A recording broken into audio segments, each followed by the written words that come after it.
Hello students, a very good morning to all of you and welcome back to the next session of this video lecture, right? बहुत दिनों के बाद आपका एक video आ रहा है सॉल्यूशंस के ऊपर। इतने दिनों से हम लोगों ने कोई वीडियोस हम लोगों ने कंप्लीट नहीं किए थे बिकॉज आपका वैसे भी यूनिट टेस्ट चालू था, ठीक है। सो आई होप सारे बच्चों के हर एक पेपर्स आपके बहुत अच्छे गए रहेंगे। अब वो सारी चीजें छोड़ के अब हम वापस आ जाते हैं आपके वीडियो सेशंस के ऊपर। चैप्टर नंबर 2 के बारे में हमने शुरुआत किया था, जिसमें ऑलरेडी हमने लेक्चर नंबर 12 तक हम लोग कंप्लीट कर चुके हैं, जिसमें हमने तीसरी कॉलिगेटिव प्रॉपर्टी के बारे में डिस्कस किया था। अगर आपको याद नहीं होगा तो आपके डिस्क्रिप्शन में आपके लेक्चर नंबर 12 का लिंक मैं आपको प्रोवाइड कर दूंगा, तो आप उसमें जाके एक बार देख लो, ठीक है। सो आज हमें शुरुआत करना लेक्चर नंबर 13 के अंदर, that is fourth colligative property which is osmotic pressure. Correct है, ये आपका बनेगा फोर्थ कॉलिगेटिव प्रॉपर्टी, जिसके बारे में आज के सेशन में हम डिस्कस करने जा रहे हैं। बट ऑस्मोटिक प्रेशर के बारे में डिस्कस करने से पहले we have to understand what is exactly osmosis. अब बहुत सारे बच्चों को यहां पे ऑस्मोसिस का मतलब क्या होता है ये चीजें क्लियर नहीं होती है, और डायरेक्टली अगर वो लोग ऑस्मोटिक प्रेशर के ऊपर जा रहे हैं तो बिल्कुल भी समझ में आने वाला नहीं है। क्लियर? तो first we gonna have a clear discussion on osmosis and later on हम डिस्कस करेंगे ऑस्मोटिक प्रेशर के बारे में, ठीक है। तो let's begin with the first one, what is exactly osmosis, ठीक है। अब इस टॉपिक को डिफाइन करने के लिए या फिर एक्सप्लेन करने के लिए मैंने सिंपल से यहां पे एक डायग्राम निकाला हुआ है, ठीक है। सॉरी। अब इस डायग्राम में मैंने क्या क्या चीजें मेंशन की हुई है इसके बारे में मैं आपको पहले बता दूं, ठीक है। तो हमने एक सिंपली एक बड़ा सा कंटेनर लिया हुआ है। कंटेनर को हमने दो पार्ट्स में डिवाइड किया हुआ है। This becomes your first part and this becomes your second part. Simple. अब ये दोनों दो पार्ट्स में डिवाइड करने के लिए हमने एक बहुत ही इंपॉर्टेंट चीज का इस्तेमाल किया हुआ है, which is called a semi permeable membrane. Correct है, हमने यहां पे किस चीज का इस्तेमाल किया हुआ है? सेमी परमेएबल मेम्ब्रेन का इस्तेमाल किया हुआ है। नाउ एवरीबॉडी नोज दैट कि सेमी परमेएबल मेम्ब्रेन क्या होता है। आपने 10th स्टैंडर्ड में एज वेल एज आपके 11th स्टैंडर्ड में आपने डिस्कस किया हुआ है। क्लियर?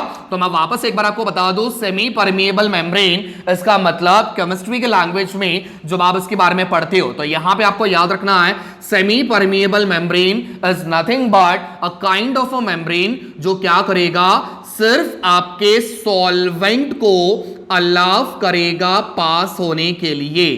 क्लियर? कोई भी एक ऐसा मेम्ब्रेन, ये semi permeable membrane is nothing but a type of a membrane जिसमें आपका सिर्फ और सिर्फ आपका सॉल्वेंट पास हो सकता है। सॉल्यूट आप उसमें से पास नहीं कर सकते हो बिकॉज उसमें बहुत ही ज्यादा माइन्यूट पोर्स होते हैं, बहुत ही छोटे छोटे पोर्स होते हैं जिसमें से आपका सॉल्यूट पार्टिकल पास नहीं होता, whereas it only allows the solvent to pass through it. Clear? अगर मेरे पास एक सॉल्यूशन है, अब उस सॉल्यूशन को अगर मैं सेमी परमेएबल मेम्ब्रेन सपोज मान के चलते हैं, ये हमारा सेमी परमेएबल मेम्ब्रेन होगा और मैंने यहां पे सॉल्यूशन भर के रखा हुआ है। अब ये सेमी परमेएबल मेम्ब्रेन क्या करेगा, ध्यान से समझना, बहुत इंपॉर्टेंट चीज बताने जा रहा हूं। ये सेमी परमेएबल मेम्ब्रेन क्या करेगा, आपकी इस सॉल्यूशन के अंदर, सॉल्यूशन किससे बना हुआ है? Solute plus solvent. Is that clear? Solute और सॉल्वेंट दोनों को मिला के आपका सॉल्यूशन बनेगा। अब ये सेमी परमेएबल मेम्ब्रेन क्या करता है, ये सॉल्यूशन में से सिर्फ सॉल्वेंट को अपने अंदर से पास होने देगा, whereas सॉल्यूट उसके अंदर से जाता नहीं है बिकॉज उसमें इतने बड़े पोर्स नहीं होते कि वो सॉल्यूट को भी अलाउ करेगा। So that is the function of the semi permeable membrane. तो वापस एक बार बता दो, हमने यहां पे कंटेनर लिया हुआ है, कंटेनर को मैंने दो पार्ट्स में डिवाइड किया हुआ है और दो पार्ट्स में डिवाइड करने के लिए मैंने किसकी मदद ली हुई है? सेमी परमेएबल मेम्ब्रेन का मैंने इस्तेमाल किया हुआ है। Right? Now in the first section, हमने पहले वाले सेक्शन में एक मैंने यहां पे इनलेट मैंने यहां पे रखा हुआ है। इनलेट का मतलब क्या होता है स्टूडेंट्स? जहां से आप सारी चीजों को अंदर डाल सकते हो। और सेकंड वाले पार्ट में भी हमने यहां पे एक इनलेट रखा हुआ है, तो यहां से भी आप लोग सॉल्यूशंस को पास कर सकते हो। एग्जैक्टली, बात समझ में आ गई। अब हमें क्या करना है, ध्यान से समझना। फर्स्ट वाले कंटेनर में, फर्स्ट वाले इनलेट में से हमने एक सॉल्यूशन पास किया, मतलब इस कंटेनर में आपका एक सॉल्यूशन मैंने भर के रखा हुआ है और दूसरी इनलेट में से भी मैंने एक और सॉल्यूशन यहां पे पास करके रखा हुआ है, ठीक है। मतलब इसमें भी आपका सॉल्यूशन होगा और इसमें भी आपका सॉल्यूशन होगा, बट ये जो सॉल्यूशन है ना, this is of lower concentration. ये इसका कॉन्सेंट्रेशन कैसा होगा, that is lower concentration. Whereas यहां पे हमने जो सॉल्यूशन लिया हुआ है, ये सॉल्यूशन आपका हायर कॉन्सेंट्रेशन का होगा। क्लियर, बात समझ में आ गई? तो यहां पे याद रखना हायर कॉन्सेंट्रेशन और यहां पे याद रखना आपको लोअर कॉन्सेंट्रेशन। अब मुझे एक बात बताओ, ये जो सॉल्यूशन है ना, सॉल्यूशन कितनी चीजों से बना हुआ है? दो चीजों से, एक आपका सॉल्यूट और एक आपका सॉल्वेंट। वेयरएज आपका ये भी सॉल्यूशन है, ये भी किससे बना हुआ है? Solute as well as solvent, ठीक है। अब यहां पे ऑस्मोसिस एग्जैक्टली क्या होता है उसके बारे में मैं आपको बता रहा हूं, ध्यान से समझना ऑस्मोसिस एग्जैक्टली क्या होगा, ठीक है। तो मेरे पास यहां पे दिया हुआ है लोअर कॉन्सेंट्रेशन और मेरे पास यहां पे दिया हुआ है हायर कॉन्सेंट्रेशन, और बीच में हमने किसको लगा के रखा हुआ है? सेमी परमिएबल मेम्ब्रेन को लगा के रखा हुआ है, ठीक है। अब यहां पे क्या होता है, इस लोअर कॉन्सेंट्रेशन सॉल्यूशन में से सिर्फ और सिर्फ आपका सॉल्वेंट, कौन? सॉल्वेंट। लोअर कॉन्सेंट्रेशन सॉल्यूशन में से आपका सॉल्वेंट क्या होगा? फ्लो करेगा। कहां पे फ्लो करेगा? Flowing towards the higher concentration, मतलब लोअर कॉन्सेंट्रेशन से हायर कॉन्सेंट्रेशन की तरफ जाएगा। लेकिन सिर्फ कौन जाएगा? तो सॉल्वेंट जाएगा।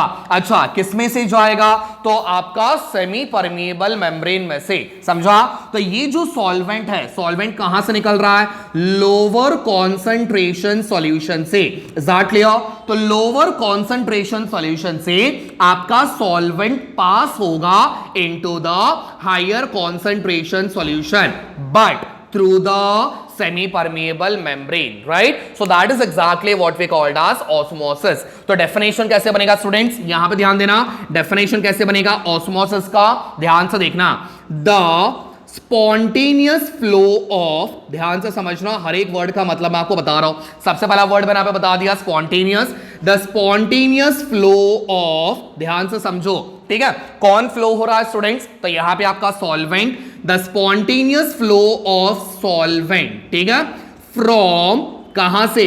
फ्रॉम लोअर कॉन्सेंट्रेशन, ठीक है। तो यहां पे आ जाएगा आपका लोअर कॉन्सेंट्रेशन टू द, कहां पे पास हो रहा है?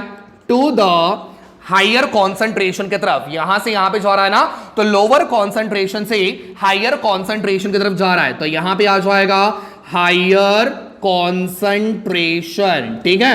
अब किसमें से पास हो रहा है? तो यहां पे लिखना है थ्रू द, किसमें से पास हो रहा है?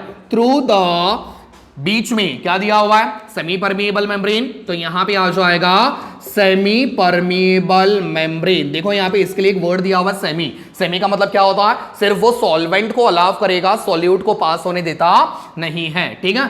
Semi permeable membrane, clear, is called osmosis. समझ में आ गया? ऑस्मोसिस का मतलब क्या होता है? तो यहां पे याद रखना, the spontaneous flow of a solvent, ठीक है। सॉल्वेंट यहां पे क्या हो रहा है? फ्लो हो रहा है। कहां से फ्लो हो रहा है? From the lower concentration to the, कहां पे पास होगा? हायर कॉन्सेंट्रेशन की तरफ। बीच में क्या दिया हुआ है? Through the semi permeable membrane. That is exactly what we called as osmosis.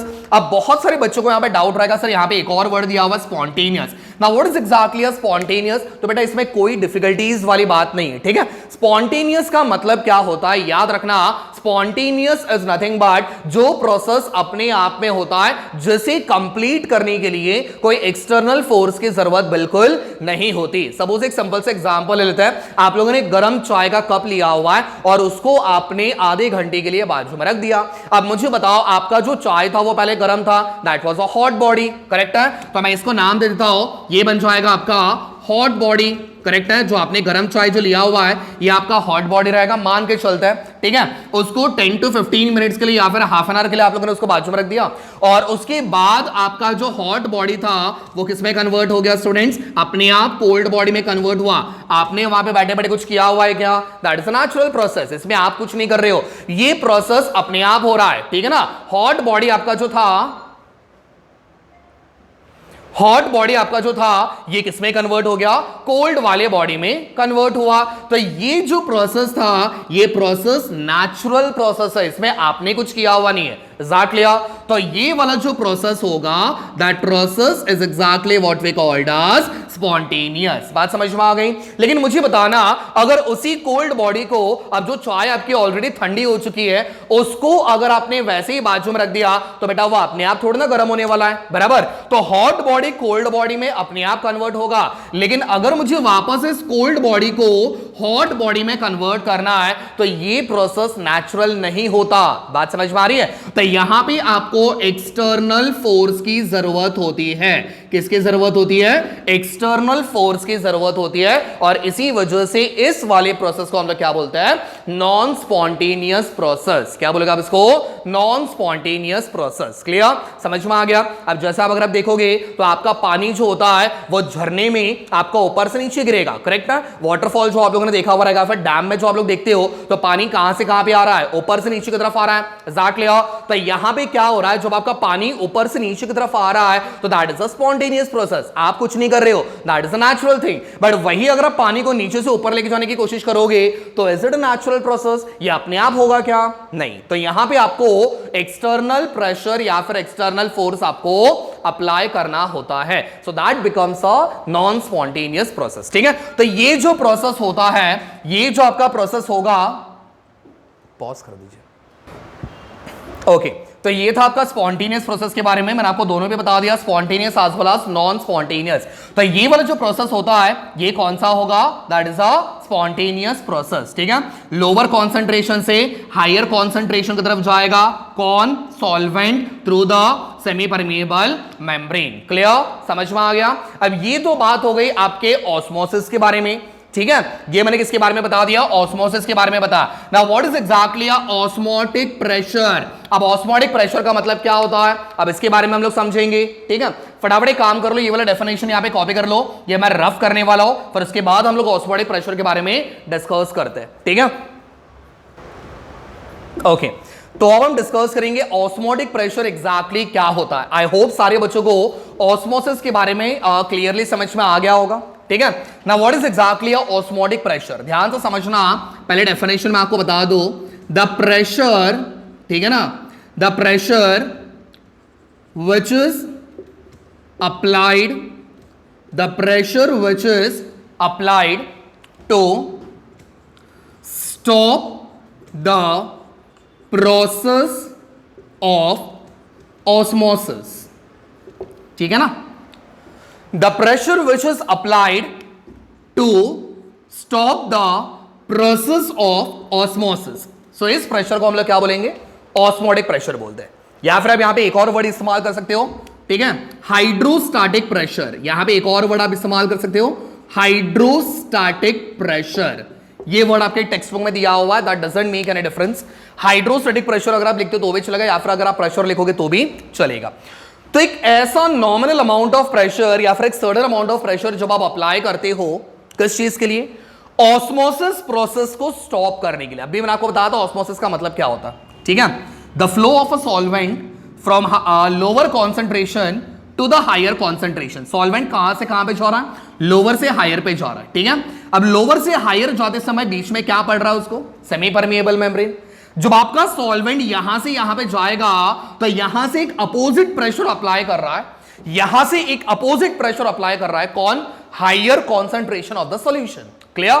तो यहां भी क्या होगा? एक अपोजिट प्रेशर अप्लाई हो रहा है, जिसकी वजह से आपका जो ऑस्मोसिस प्रोसेस जो है वो वहां पे स्टॉप हो रहा है, और इसी प्रेशर को हम लोग क्या कहेंगे? That is exactly osmotic pressure. बात समझ में आ गई? ऑस्मोटिक प्रेशर का मतलब क्या होता है?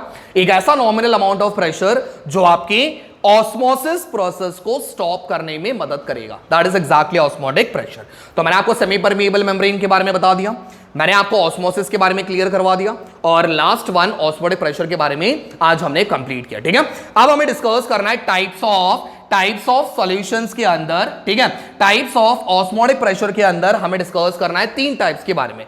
एक होता है आपका आइसोटोनिक सॉल्यूशन, एक होता है आपका हाइपरटोनिक सॉल्यूशन, और एक होता है आपका हाइपोटोनिक सॉल्यूशंस। ठीक है, तो फटाफट इसका डेफिनेशन कॉपी कर लो। अब हम पढ़ेंगे आपके types of solution which is based on the osmotic pressure. ठीक है, चलो फटाफट लिख लो। अब हम डिस्कस करेंगे टाइप्स ऑफ सॉल्यूशन के बारे में। फटाफट ऊपर हेडिंग लगा लो, types of solution, types of solution based on the osmotic pressure. ठीक है ना, तो 3 तरीके के सॉल्यूशंस के बारे में हमें यहां पे डिस्कस करना है, जैसा मैंने आपको पहले बताया था, जो कि डिपेंड होंगे आपके ऑस्मोटिक प्रेशर के ऊपर। तो सबसे पहले हमें डिस्कस करना है आइसोटोनिक सॉल्यूशन। ठीक है ना, तो पहला दिया हुआ है आइसोटोनिक सॉल्यूशन, सेकंड हमारे पास दिया हुआ है hypertonic solution, hypertonic solution, and तीसरा हमारे पास दिया हुआ है हाइपोटोनिक सॉल्यूशन, हाइपोटोनिक सॉल्यूशन। ठीक है ना, अब तीनों का मतलब समझो ध्यान से। पहला मेरे पास दिया हुआ आइसो, दूसरा मेरे पास दिया हुआ हाइपर, एंड तीसरा मेरे पास दिया हुआ हाइपो। Is that clear? अब इसका मतलब क्या होता है, ध्यान से समझना।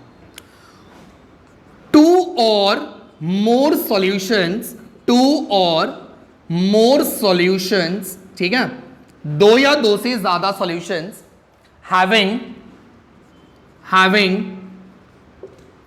same osmotic pressure, same osmotic pressure। बहुत सिंपल चीज है, एक्सप्लेन करने की बिल्कुल जरूरत नहीं होनी चाहिए, बट स्टिल मैं आपको बता दूं, आइसोटोनिक, आइसो इसका मतलब होता है सेम, आइसो का मतलब क्या होता है, सेम। तो 2 या 2 से ज्यादा कोई भी सॉल्यूशन आप लो, लेकिन दोनों सॉल्यूशंस का ऑस्मोटिक प्रेशर कैसा होना चाहिए, सेम होना चाहिए। करेक्ट, बात समझ में आ गई? तो अब ऐसे सॉल्यूशन को आप लोग क्या बोलोगे, आइसोटोनिक सॉल्यूशन।